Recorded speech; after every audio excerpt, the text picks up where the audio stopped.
Olá pessoal, sejam muito bem-vindos ao podcast Clube do LCA. Thiago Serafim falando aqui, o host, o responsável pela Hub Clube do LCA. Hoje eu vou falar com vocês sobre um tema relativamente difícil de falar, vamos dizer assim, um tema invisível dentro do contexto da reabilitação.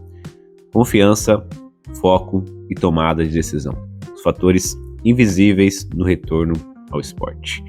Bom, sejam bem-vindos a mais um episódio do Clube do LCA, o seu podcast sobre tudo que envolve avaliação, prevenção e reabilitação das lesões do ligamento cruzado anterior, com evidência científica, mas também com os dois pés no chão da prática clínica, que é como eu atuo.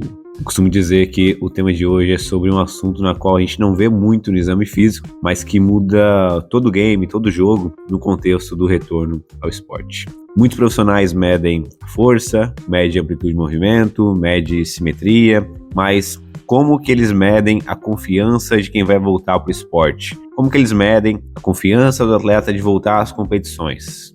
Hoje eu vou falar sobre fatores invisíveis da reabilitação, como autoconfiança, foco, tomada de decisão e controle emocional, e como eles influenciam o sucesso ou fracasso, no retorno ao esporte. Bom, primeiro item, confiança. Confiança ela é algo invisível, a gente não consegue ver a confiança de maneira objetiva, mensurar de maneira tão quantificativa assim, ela é muito subjetiva, mas ao mesmo tempo ela é decisiva. Como profissionais, nós estamos muito acostumados a medir algumas coisas, como força, mobilidade, fazer testes funcionais, mas o que acontece com a mente do atleta quando ele volta a competir? Muitos estudos mostram que a autoconfiança é um dos principais preditores do retorno ao esporte, mais até do que alguns parâmetros físicos, por incrível que pareça. Um paciente seguro, mesmo com 90% de simetria, mesmo com todos os critérios objetivos prontos, ele vai hesitar.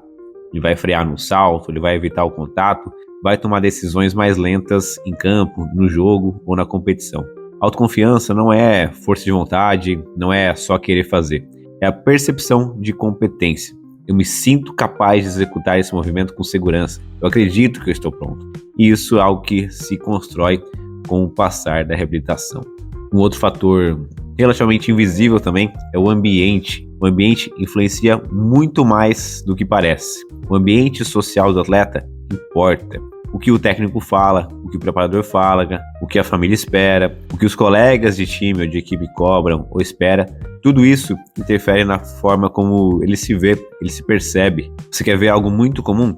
Já atendi vários atletas e muitos deles repetem algumas frases, como por exemplo, o treinador, o fulano, disse que já era para eu estar jogando, já era para eu estar treinando. Minha família, acho que eu tô com medo. Minha família acha que eu tô com falta de confiança, que falta isso para voltar ao esporte. Nas redes sociais, olha só, o poder das redes sociais hoje em dia. Todo mundo pergunta quando eu vou voltar.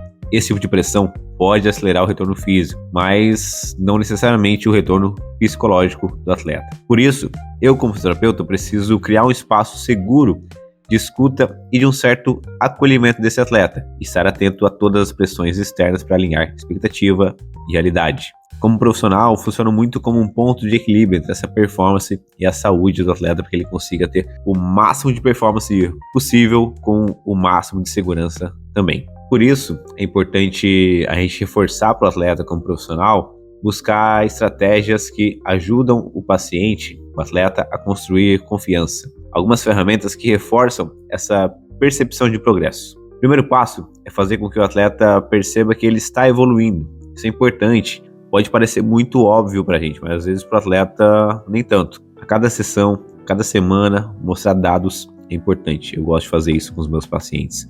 Mostrar o progresso deles. De onde ele estava, para onde ele foi e para onde ele deve ir. Vídeos comparativos, feedbacks numéricos, testes que dá para fazer de forma quantitativa, gráficos de performance, de evolução e algumas tarefas funcionais, às vezes filmadas, para mostrar o movimento dele sendo realizado. Essa visibilidade, esse parâmetro mais visual dele, ativa mais a motivação e a autoconfiança. O cérebro dele acaba pensando algo do tipo, eu realmente estou melhorando. E essa crença muda o comportamento motor. Por incrível que pareça, outra estratégia interessante é a repetição, o feedback e a superação. São gatilhos mentais de confiança. A construção de confiança ela é feita pela repetição do movimento, um feedback positivo e uma superação gradual.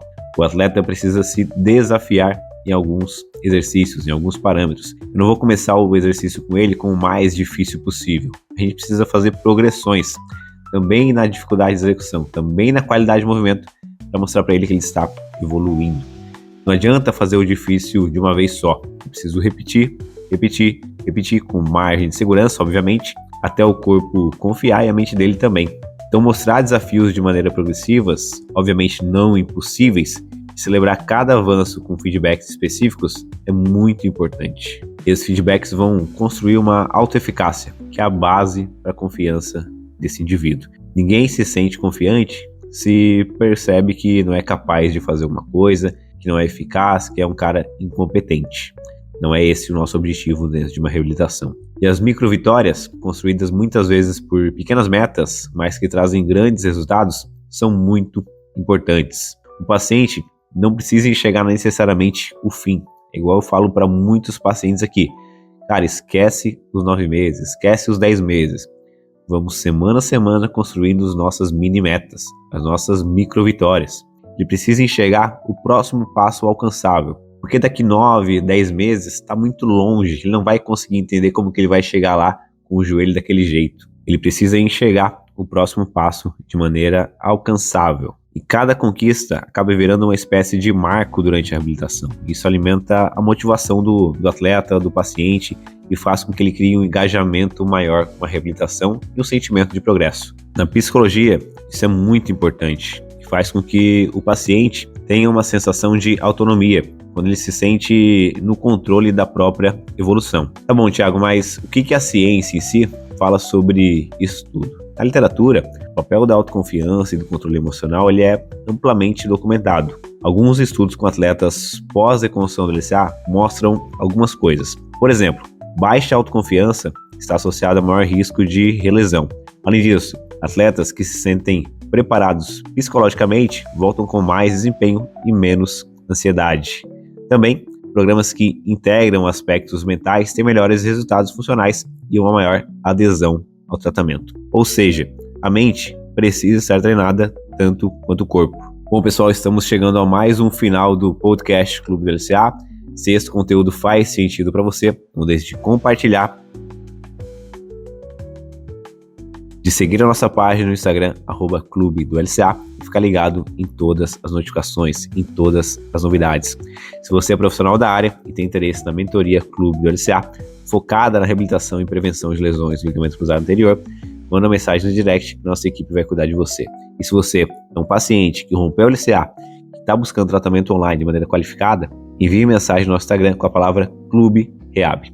Clube Rehab é o programa de reabilitação online e de consultoria para pacientes que estão justamente passando por essa fase como você. Nos vemos no próximo vídeo, no próximo podcast. Tchau, tchau.